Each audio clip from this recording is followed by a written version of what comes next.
Okay बच्चों, तो next topic देखते हैं। नेक्स्ट टॉपिक है हमारा फ्री फॉल। फ्री फॉल नाम से समझ आ रहा है, फ्री जो गिर रहा है एकदम फ्री होके, एकदम फ्री मस्त मगन होके जो गिर रहा है उसको कहते हैं फ्री फॉल। समझ लेते हैं। मान लेता हूं मैं कि ये है आपका अर्थ का सरफेस, है ना, ये है अर्थ का सरफेस और यहां पे कोई एक ऑब्जेक्ट है। ठीक है, यहां पे कोई एक ऑब्जेक्ट है जिसका मैं ये अज्यूम कर रहा हूं कि ये ना किसी एच हाइट पे ऊपर पे है, एच हाइट पे डिस्टेंस पे है। तो जब ये ऑब्जेक्ट किसी हाइट से नीचे की तरफ गिर रहा होगा, किसके तरफ, टुवर्ड्स अर्थ, तो अर्थ की तरफ गिर रहा होगा तो एक चीज उसको खींचेगा, जो फोर्स है उसको कहेंगे gravity of earth, force of gravity. मैं ग्रेविटेशन यूज नहीं कर रहा हूं, ध्यान देना, force of gravity of earth. ठीक है, जब कोई ऑब्जेक्ट किसी हाइट से नीचे गिर रहा होता है towards the earth because of force of gravity of earth, और इस पे लगने वाले नो एक्सटर्नल फोर्स,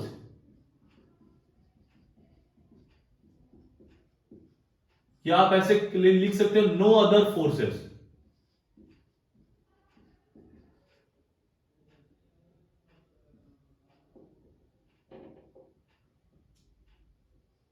ठीक है, समझो, मैं लिखता हूं स्टेटमेंट, उससे ध्यान से समझ आएगा। फ्री फॉल क्या हो गया, when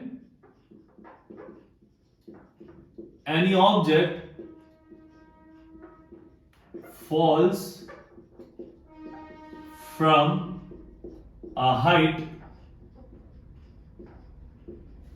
towards earth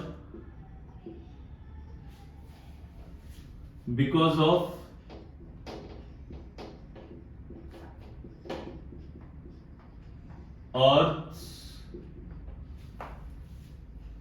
of earth's gravity, earth's force of gravity लिख लेते हैं।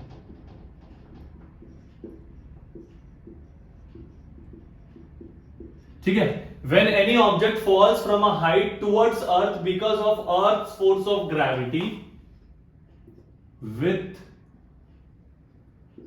no other forces acting on it।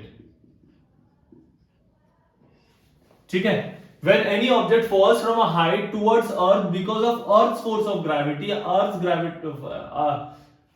attraction force of gravity with no other forces acting on it is called as free fall।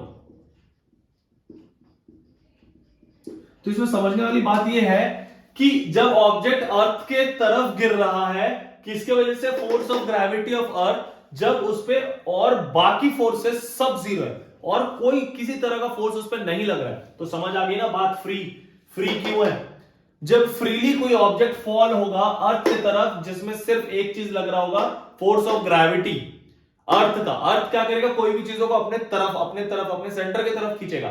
तो जब कोई object को अर्थ अपने तरफ खींच रहा है, अर्थ के सरफेस में अपने तरफ खींच रहा है, किससे, फोर्स ऑफ ग्रेविटी पे, और उस ऑब्जेक्ट पे लगने वाले सारे फोर्सेस जीरो है, उस वक्त पे जो प्रोसेस हो रहा है उसको कहेंगे फ्री फॉल। देखो वही लिखा हुआ है, when any object falls from a height towards earth because of earth's force of gravity with no other forces acting on it. इसमें और किसी तरह का फोर्स नहीं लगेगा, सिर्फ एक फोर्स लग रहा है जो अर्थ लगा रहा है अपने तरफ खींचने का, ग्रेविटी पुल बोलते हैं जिसको, is called as free fall.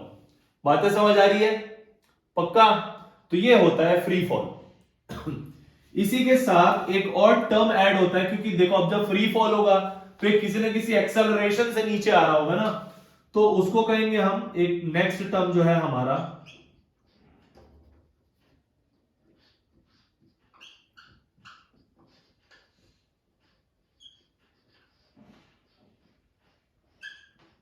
Acceleration due to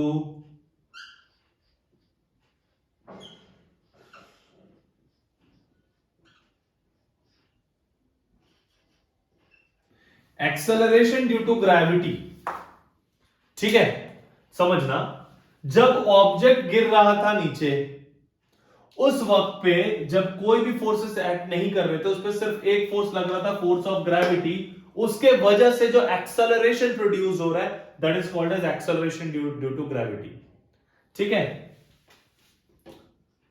the acceleration acquired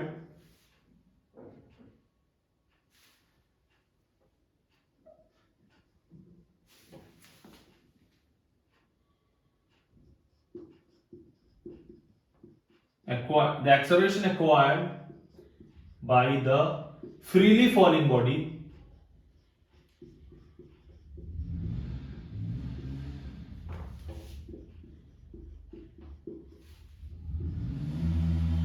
under the influence of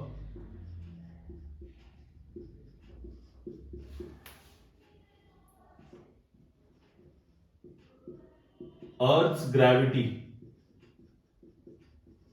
is called as acceleration due to gravity। इसको जो डिनोट करते हैं स्मॉल g से डिनोट करते हैं, ठीक है, it is denoted by small g, और इसकी जो वैल्यू होती है वो होती है 9.8 मीटर पर सेकेंड स्क्वायर। लेकिन किसके टर्म्स में, मुद्दे वाली बात यही है, अर्थ के टर्म्स में, याद रखना, अर्थ की ग्रेविटी। तो जो ऑब्जेक्ट नीचे गिर रहा था, जब कोई फोर्सेस नहीं थे, सिर्फ एक फोर्स लग रहा था, फोर्स ऑफ ग्रेविटी अर्थ का, तो उसको कहते हैं फ्री फॉल।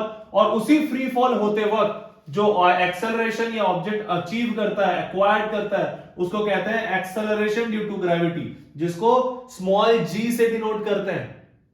क्लियर है इतनी बात? एक्सेलरेशन ड्यू टू ग्रेविटी और फ्री फॉल, पक्का 100%, ठीक है। तो आगे की एक चीज देखते हैं हम, ये कि बॉस ये तो क्लियर हो गया कि एक्सेलरेशन ड्यू टू ग्रेविटी क्या होता है, फ्री फॉल क्या होता है। तो मैंने एक्सेलरेशन ड्यू टू ग्रेविटी को थोड़ा सा हटाता हूं और फ्री फॉल को भी हटाता हूं, और ना हम देखते हैं, क्योंकि एक चीज समझने की हमको बहुत ज्यादा जरूरत है, वो ये कि हमने फ्री फॉल तो देख लिया, अब फ्री फॉल के बाद इक्वेशन ऑफ फ्री फॉल भी देखना बहुत जरूरी है। देखना, समझना, EQUATION, equations of free fall, ठीक है। अब मुझे एक एक करके आप लोग बताओ, हमारा जो फर्स्ट इक्वेशन ऑफ मोशन था, फर्स्ट इक्वेशन ऑफ मोशन वो क्या था? फर्स्ट इक्वेशन ऑफ मोशन क्या? First equation of motion v is equals to u plus at होता है, ओके। अब मुझे बताना कि second equation s equals to ut plus of half at square, ये होता है, बहुत बढ़िया। और जो हमारा थर्ड इक्वेशन है v square minus u square is equals to 2as। क्या यही तीनों इक्वेशन होता है मोशन का? होता है, पक्का, बहुत बढ़िया। अब देखो u v वो सब तो ठीक है, अब जब ऑब्जेक्ट ऊपर से नीचे तक के बीच का जो डिस्टेंस है वो h है, तो क्या मैं s को h से रिप्लेस कर सकता हूं? क्या कर सकता हूं? और हमने एक और चीज देखा यहां पे, जब हम एक्सेलरेशन की बात कर रहे थे, तो फ्री फॉलिंग कंडीशन में एक इक्वल टू क्या हो जाएगा? g, बस यही हमको याद रखना है, a इक्वल टू g हो जाएगा। तो देखो जो इक्वेशन ऑफ फ्री फॉल होगा वो क्या हो जाएगा? ये हो जाएगा v equals to u plus a की जगह क्या लिख सकते हैं हम? g, तो v equals to u plus gt पहला इक्वेशन हो गया। s को हमने किससे रिप्लेस किया? h से, तो हमारा जो सेकंड इक्वेशन हो गया ये हो गया h equals to ut plus of half, a की जगह क्या आ गया? Yes, very good, gt square. And third equation v square minus u square is equals to 2, a की जगह आ गया g और s की जगह आ गया h। So these are the three equations of free fall. ये तीनों इक्वेशंस ऑफ फ्री फॉल है। बातें समझ आ रही है? क्लियर है? पक्का? तो जैसा हमने न्यूमेरिकल किया था ना इक्वेशंस ऑफ मोशन में, सेम न्यूमेरिकल्स इनसे भी सॉल्व होंगे, लेकिन इसमें अब जो है वो हाइट हो जाएगा, डिस्टेंस जो लीनियर मतलब एक्स एक्सिस में था ना, अब वो वाई एक्सिस में हो जाएगा। बातें समझ आ रही है? बाकी सारी चीजें एक है, बस जो डिस्टेंस एक्स एक्सिस में होता था वो वाई एक्सिस में हो जाएगा, जो एक्सेलरेशन ए होता था वो जी हो जाएगा। मतलब आपको हर क्वेश्चन में जी की वैल्यू पता होगी 9.8 मीटर पर सेकंड स्क्वायर। लेकिन जब आप न्यूमेरिकल सॉल्व करोगे, फॉर न्यूमेरिकल, याद रखना इस चीज को, ठीक है, किसके लिए? न्यूमेरिकल सॉल्व करने के लिए। अगर क्वेश्चन में कुछ नहीं दिया है ना, तो आप जी को डायरेक्टली 10 मीटर पर सेकंड स्क्वायर लेके सॉल्व करना। अगर क्वेश्चन में कुछ नहीं दिया हुआ है जी की वैल्यू, तो आप 10 लेके सॉल्व करना, अनटिल एंड अनलेस क्वेश्चन में मेंशन ना हो जी की वैल्यू। अगर नहीं है तो आप 10 ले लेना न्यूमेरिकली। क्लियर है? तो this is the equations of free fall. क्या हुआ? वी यू टी तो वही रहा, ए की जगह आ गया जी और एस की जगह आ गया एच। That's it. क्लियर है बच्चों?